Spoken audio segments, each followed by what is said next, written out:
Bom dia, o meu nome é Maurício do canal O Poder da Solitude e hoje eu gostaria de falar para vocês sobre o livro dos mortos, né? O livro egípcio dos mortos. E qual é a concepção, na verdade, em que os egípcios tinham do pós-mortem, né? E como era esse trajeto que eles trafegavam até chegar à presença do deus Osíris. Se vocês quiserem saber sobre o tema, esperem o sinal da vinheta. Hoje eu gostaria de falar para vocês uma das culturas que eu tenho mais fascínio. Na verdade, eu gosto muito de ler sobre culturas e religiões antigas. Hoje eu gostaria de falar sobre o livro egípcio dos mortos, porque na verdade o nome original não é esse. Significa o livro da saída da luz do dia. Interessante que as escrituras hieráticas, ou sagradas, elas eram talhadas ou nos sarcófagos, ou então escritas em papiro. Então os hieroglifos significam escritos sagrados. E esse texto, na verdade, ele é um antigo texto funerário, Interessante que ele servia como uma espécie de guia para ajudar as pessoas no mundo pós-mortem, ou seja, para o mundo da vida, porque os egípcios acreditavam, que existia vida após a morte. O interessante é que na cultura egípcia eles tinham uma espécie de espírito chamado Ka, que era o sopro vital, aquilo que estava dentro do corpo, aquilo que dá energia. Então quando você morre, na verdade, esse Ka, ele pega e ele vai para algum lugar. Cada cultura é específica. Por exemplo, as pessoas quando morrem vão para algum lugar. No judaísmo antigo, na verdade, a cultura hebreia antiga, as pessoas iam para o Sheol, Na cultura grega, as pessoas iam ou para 3 lugares, que seria os Campos Elíseos, o Asfódelos ou Tártaro, E para os zoroastros, na verdade, eles iam para uma espécie de inferno. Mas na cultura egípcia, o Ka, que era o fôlego vital, quando a pessoa morria, ela ia para algum lugar. Então a pessoa, por exemplo, quando morria, já acordava, vamos dizer assim, em tese, em um outro lugar. E quando ela acordava, já estava esperando o deus Anubis, que era o deus da morte. Então ele vai guiando, o Ka da pessoa para passar por algumas fases até chegar ao portal dos deuses. Um dos aspectos que vemos que não existe apenas um livro dos mortos, mas existiam vários, Ou seja, cada pessoa que era do alto clero, quando morria, na verdade, ou antes mesmo de morrer, eles pediam para que o monge, vamos dizer assim, o sacerdote, na verdade, escrevesse o seu livro de travessia. Mas o interessante é que o conteúdo do livro dos mortos, ele é muito rico, Por que ele tem uma certa riqueza? Porque, por exemplo, a pessoa quando morria, ou um sacerdote ou um rei, na verdade, as suas vísceras eram tiradas, e colocado em canupis, um copo sagrado. Você vê isso muito no filme O Retorno da Múmia. Então, se tirava isso, se tiravam as vísceras, colocavam em canupis ou canopes, e essa pessoa era lavada com vinho, Interessante que também colocava uma solução, salitre, Ou seja, a pessoa ficava, ia ser totalmente coberto por dentro de sal, ia ficar durante 70 dias. E o cérebro, eles eram tirados também, por uma pizza muito quente. E era pegado totalmente, tirado e colocado nesses canupes.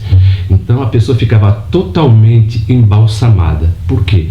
Porque o corpo necessitaria ser reservado e preservado para, né, entrar no mundo de Osíris, né, quando ele passasse por esses portais. Então não é só o espírito iria passar para o pós-morte, mas, por exemplo, o Ka, que seria o espírito, o sopro vital se juntaria ao corpo e a pessoa iria, né, interessante, para o mundo dos vivos.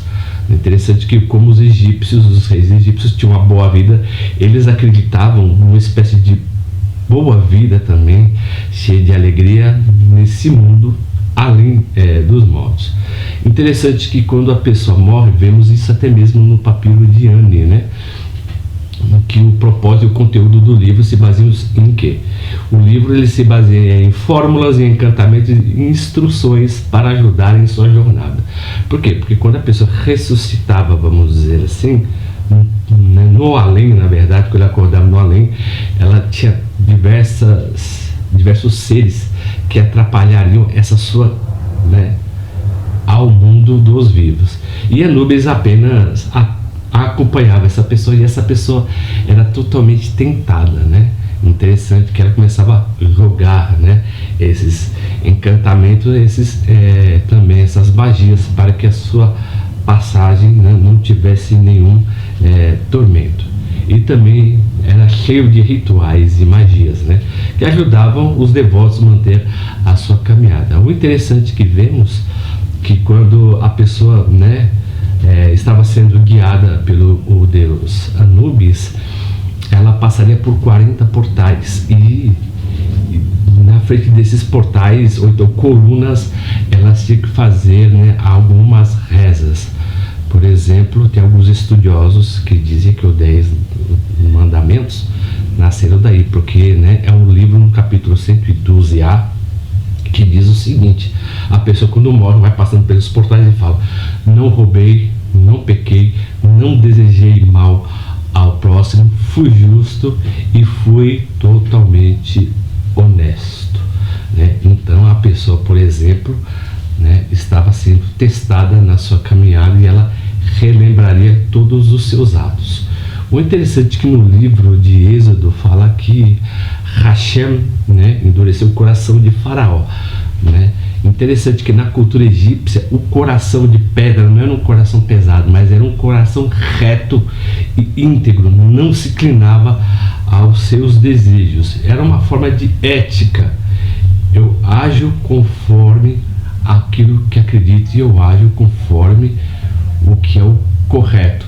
Porque as pessoas, se elas fossem totalmente guiadas, vamos dizer assim, pelas sensações do mundo, ela se desviaria do seu propósito interior. Então, no conceito judaico, eles colocam uma outra interpretação, que é um coração totalmente inflexível, um coração pesado, né? Um coração totalmente duro, que não tem nenhuma sensação. Tem até uma palavra do livro de Jeremias que fala que eu tirarei de vós o coração de pedra e vos colocarei uma conotação, um coração de carne. Então essa é a conotação, tá, do judaísmo referente a essa postura que o egípcio tinha. Mas enquanto que para ele esse coração de pedra era uma pessoa que não era guiada pelas sensações e pelas percepções de uma maneira muito exagerada. Ela tinha um código ético de vida, né? Então, o que vocês veem, por exemplo, nos filmes, nas séries e nas, né, propagandas de televisão, que fala sobre a postura do faraó como se fosse uma pessoa totalmente ruim, é totalmente distorcida e equivocada se você lê a cultura egípcia e a postura do faraó, porque o faraó, ele era uma representatividade de Osíris, né? Uma representatividade do deus em questão. Mas o interessante, se verificarmos no papiro de Ani, a pessoa quando passava, na verdade, por esse mundo dos mortos, passava por esses 40 pilares e elas ratificavam as suas crenças.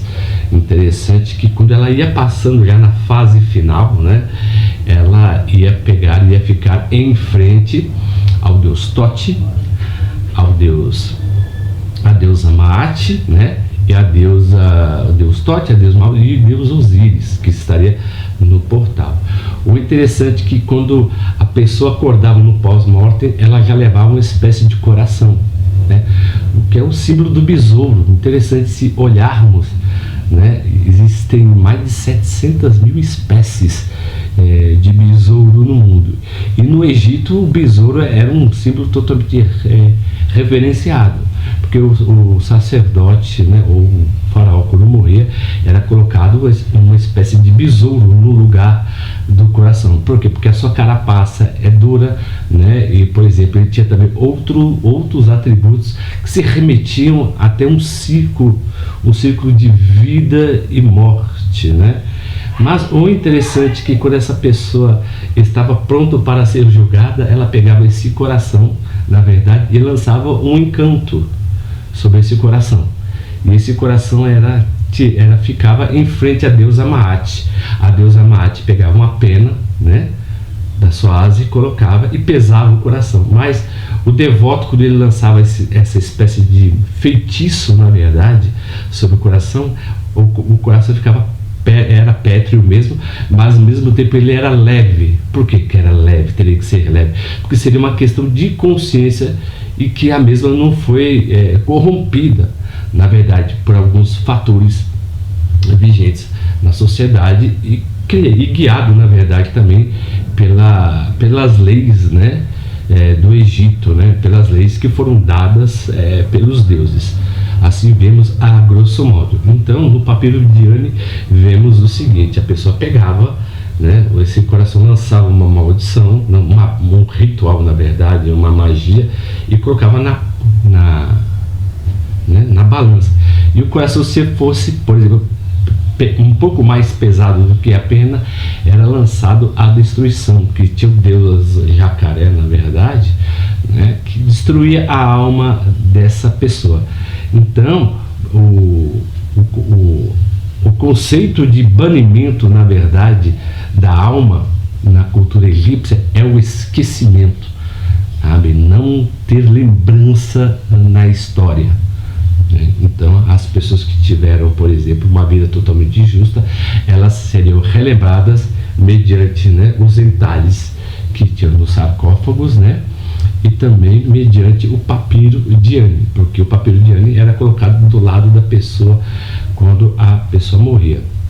Mas o interessante também disso, após o coração sendo pesado, né, e ele não tem nenhuma declinação, nenhum deslize, essa pessoa compareceu ao Deus Tote, e Deus Tote verificava se essa pessoa estava no livro da vida, né? Então, o primeiro conceito que temos de livro da vida na história, que as pessoas têm o seu nome, né, no livro da vida, é baseada, né, na cultura egípcia. E essa pessoa tendo, né, esse nome escrito no livro da vida, essa pessoa entrava no portal de Osíris, né, do qual, né, também ia para a eternidade gozar, né, todas as benesses, na verdade, relativas a um rei, né, porque antigamente somente o faraó que poderia, mas com o tempo, né, outras pessoas tendo mais condições financeiras também começaram a contratar, né, sacerdotes para fazer, né, o seu papiro, né. O interessante é que, por exemplo, vemos há uma certa similaridade, né, no livro indiano dos mortos, também, né, no livro celta dos mortos, em que a pessoa, quando morre, né, ela tem uma peregrinação até chegar, né, por exemplo, ao campo, né, a um lugar belo, cheio de gozo e de alegria. E também vemos isso também, né, nos contos dos Campos Elíseos, né, que isso já seria uma outra história. Se vocês estão gostando dos vídeos que eu estou postando, por gentileza, se inscrevam no nosso canal, aperte o botão das notificações e dê um joinha e divulgue o nosso pequeno trabalho. E com certeza eu agradeço o carinho, a atenção de todos que têm feito esse canal crescer constantemente. E até a próxima.